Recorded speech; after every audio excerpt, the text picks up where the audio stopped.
Next, it's the secret sauce. For the past decade, Steph and I have been adventure riding. From America to Europe, and from Iceland to Africa.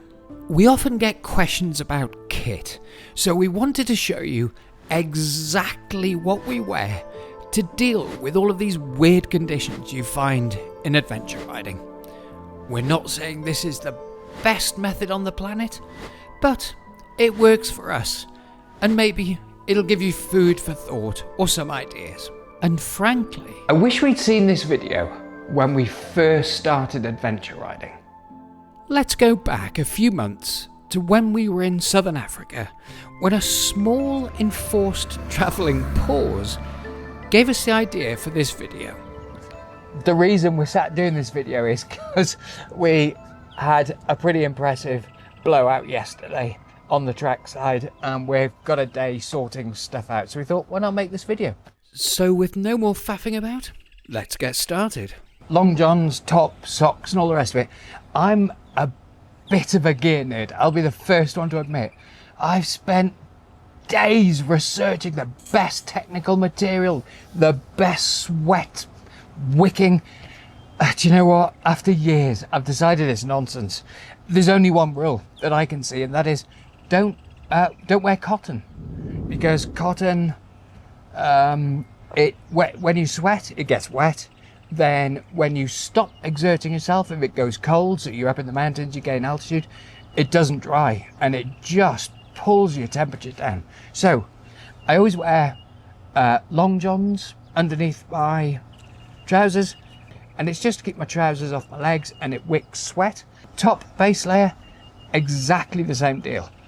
Look for a technical fabric. It doesn't have to be expensive, it can be super cheap as long as it's not cotton. Now, I didn't want to give bad information, so a quick Amazon search, yep, they're still there. Long johns, tops, cheap and cheerful, as long as they're not cotton. Yeah, I'm probably a slight disagreement to Simon in that I actually do quite like the technical material, so excuse my pronunciation, I never know. Is it Dayanese? It's the same principle with the materials, just a bit more expensive, so personal choice. So to summarise the base layers, Steph said she was in disagreement. Actually, listening to her, we're in total agreement. Thin layers and just not cotton. Trousers. So again, it's not particularly a make as such, but I use Adventure Spec, and I think they're the Mongolia trousers, if memory serves me right. But most importantly, and it took me years to work this out, to get this right for us, in boot pants. As we all know, when you get off road and it gets a bit more technical, with in boot pants, your boots can really hold the bike as you move above it. And I'd heard all the experts say it, and I just liked the over the boots because that's what I was used to. But when I swapped, I genuinely found it, if not a game changer, certainly a good thing. My boots can now grip the bike. Second thing is, they're easy to get your boots on and off because they're in the boots, so you're not always faffing with the cuffs of your trousers over the boots. You're probably starting to guess, or you will soon, that this is all about layering. This kit that we carry is lightweight, and it will go anywhere from 0 degrees or below up to 40 degrees. I wear the Revit Dirt series. I'm pretty sure they're not female specific. This was certainly important to me, and it was frustrating when I was trying to find motorbike trousers. You never know which size to order, and you end up having to order 2 or 3 sizes to find the right one, then send the others back, which is always frustrating. So I am a UK 10 to 12, and these are a size small for any women out there that fancy giving these a try. Also in boot, great vent, also not waterproof. So the big thing for that, I think, the takeaway for me is in boot and not waterproof. And I know that sounds weird, but most of the time it's not raining. So why would you have a heavy material that's difficult to breathe through when you don't need it? And we'll show you how we get round the waterproof bit in a minute. Next, it's the secret sauce. Basically, this is what the whole video is about. Armoured shirts, basically. Armoured shirts, and this is the Nox version. And the reason it's a game changer, or the reason for me it's a game changer, and for most people I know who have one, is that it is CE AA rated. And that means that with this shirt on, you can take a slide on tarmac and it will protect you to the same level of protection, or it has the same rated protection as a full-on climb adventure suit, as an example. But it is fully vented, as you can see, my hand all the way through the materials, completely vented. Hence why you can wear it in the hottest of conditions, and then when you start layering up, also in the coldest of climates. So the armour is held close to your body because it's not like a jacket where it'll move around. You know that it gives you slide protection because we all know that a lot of the time when you're adventure riding, you do have to do some tarmac. This will give you the protection of a full-on adventure suit, but it's an armoured shirt. And with this, and the reason it's a game changer, is you can put whatever you want with it. You know, you can wear a Hawaiian shirt with it because you have the protection and you have the armour.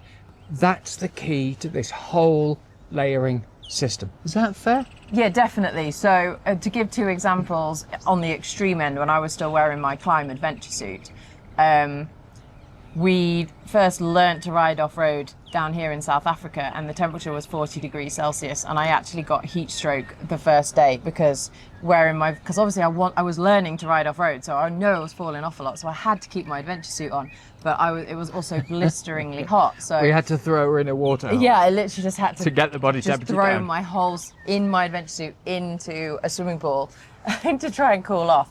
And then the other extreme, when we were in Iceland, where the temperature basically never got above 10 degrees Celsius and was often much lower, and the wind chill factor as well, you can put all the layers on underneath the adventure suit, great, but then you just feel like a Michelin man. You and can't trying to move. ride off-road in some technical terrain, it's just so challenging to be that, like cooped up in all of that stuff. Whereas layering on top of the the armoured vest, shirt, yeah. you don't feel like that at all. You're super comfortable, and you can still go down to those pretty chilly temperatures. So far, we've had the base layers, the trousers, and the armoured shirt. That's the core layering. That's what we wear all the time. Now we'll take this example. It's hot. Over the top of that, we wear MX jerseys, motocross jerseys. Cheap as chips. Cheap as chips. Now, Almost literally. top tip. When you look for a jersey, an off-road jersey or something, if you're not careful, you can pay £120, £130 because they're special adventure jerseys. Seriously, don't bother. This cost me, I think this one was £15. Yeah, same as this one. Well, this is actually a cast-off from Simon. Yeah, because I got So too fat for it didn't cost me anything at all. So just one of these, it protects your armoured shirt just from dust. And but bugs it's like you're not wearing anything. They cost 15 or 20 quid. Get the cheapest one you can. Next, temperature drops just a little bit chillier. We got you covered. Any little super thin wind cheater, you can buy a super cheap one, or we went a little bit hoity-toity and we got some climb The climb wind things, cheater. and they're like, look, And it really, packs away very, very small, but it really does make the difference. So I put this on over the top of my armoured shirt, underneath my jersey, and that would probably comfortably take me down to low double-digit 10 centigrade and temperatures, 10 and above. That's Happily it. with that on. with the kit you had for hot weather, just pop this little thing, which you can carry in a tank bag or in your pocket even, and that takes you down. But let's say we're unexpectedly, like we were in the mountains in the Pyrenees, and it suddenly, or Portugal, I can't remember, and it suddenly started snowing unexpectedly. It's not quite going to cut it. So, any puffer Down jacket. jacket. Doesn't matter which one, take your pick, whichever one you want. I have Patagonia because I really like down jackets and I use them for all sorts of stuff. So I got a nice one, and same with I've got a Steph. Rab. And this also doubles up actually as our like sort of in Going the out. evening going out jacket when the temperature, even in hot climates, if it cools off in the evening, then we'll wear this over our going out for dinner clothes. So the final thing is, none of this stuff we've talked about is waterproof. And the reason we don't wear an outer layer that is always waterproof is because most of the time it's not raining. And why be uncomfortable? This, even all the way down to 0 degrees, our kit is super light to wear and it's easy to move around. But when it does rain, we have two things. Both And pack away pretty small, and we both have identical items. they're very light. And the first one is the Revit Dirt Series waterproof top, and it's one that you pull over your head. When I first saw this, I will say the one thing, it felt like I was going to rip it immediately. It is so light. It and feels so really light, thin. and thin and flimsy, but do you know what? It's been going for ages. It really seems to be very tough. And there are three things I particularly love about it. It has a massive zip that goes up the side, a massive zip that goes over the head. So with both of those open, actually, it's not too big a drama to get this on over your helmet, which I've never found with any over-the-top waterproof before. And of course, then you haven't got like kind of a lot of the zip issue with the water coming through. And then I put my hood, if it's really coming down hard, I'll put my hood on. I will take my helmet off, and I'll put the hood over the top, and then put my helmet on over that. And it's very, very thin. The reason you can get away with putting that under your helmet is it's super thin, and it stops. You know when your buff gets soaked when you're wearing a normal waterproof jacket, and eventually the water leaks down your back and your front because your buff soaks it and it transfers it down? You don't have that problem with this. You truly remain absolutely dry with this on, that underneath your helmet, and both zips done up. And we really have tested that. Yeah, we have. In some pretty horrific rain. On my way to ride the Swedish Tet, I was on the Autobahn through Germany for a full day from morning to night, and it was it didn't stop raining. It was torrential, and I got off at the other end and I was bone dry. That top is magical. I'd say magic. Between us, we've probably had 4 or 5 different waterproof tops that have been good, but never perfect. So far, that has never let us down. And then trousers, I tried everything from ex-Army and Navy Gore-Tex trousers to high-end Gore-Tex trousers.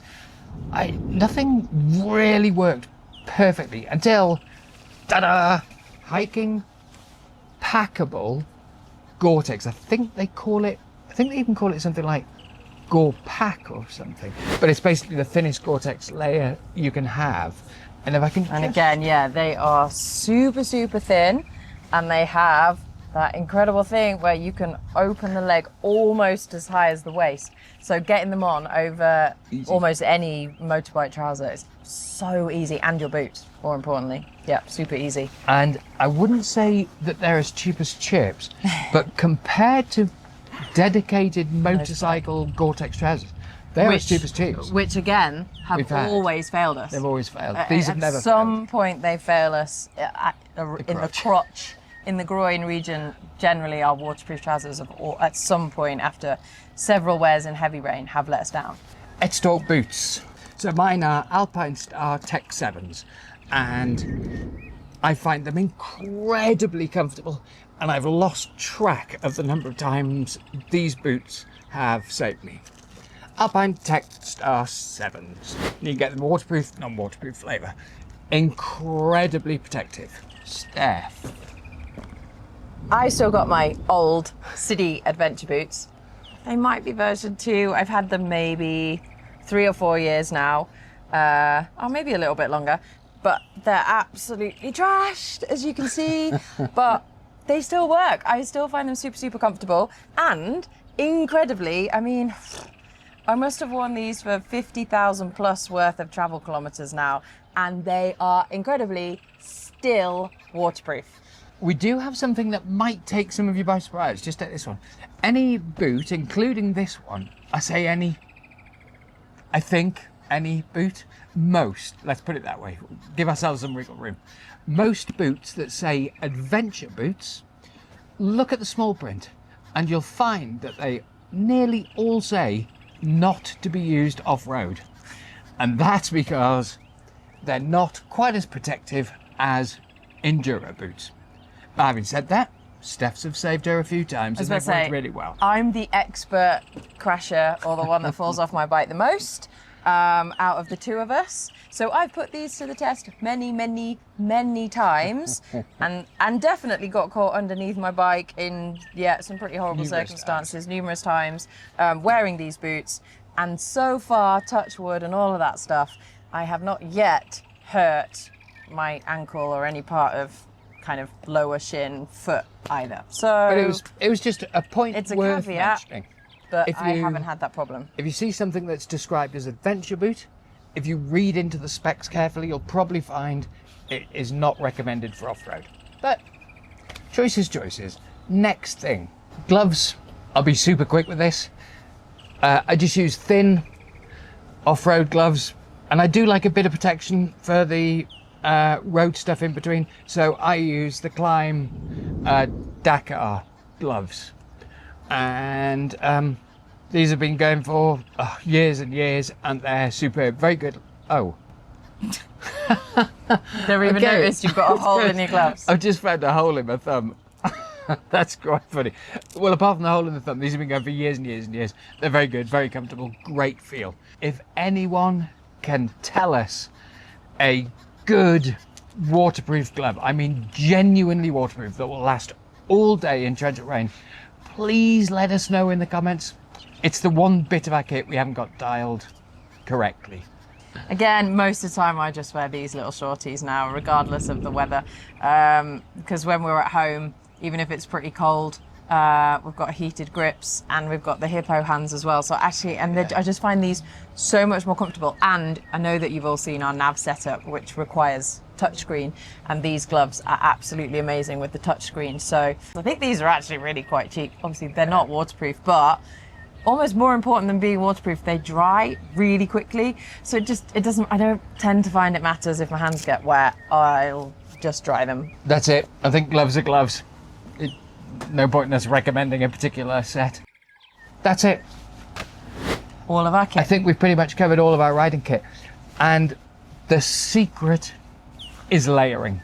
The heavy adventure suits with the square-jawed hero riding through the Sahara Desert. For us, we went that route. We tried it because, it's For years. for years we spent Years and years thousands and thousands on the top-end suits. And whilst they're great for road riding or for like fire road riding, and if I'm road touring, I'd go straight back to one of those amazing adventure suits because they're really incredible.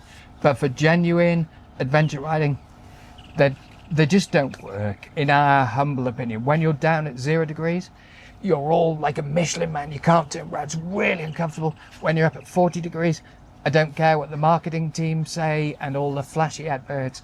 They're just too hot, as Steph's heat exhaustion and being thrown in water to try and cool her core temperature down demonstrates. I hope some of that was useful. It's not our normal thing. We normally do travel videos. But for now, I think that's all we have to say on our Our kit. adventure riding clothing kit. If you've got any advice for us, we'll happily take bring it on. Comment below. This is where we've just been sitting to record that clothing video, and this is what walked past. No sooner had we put the camera away.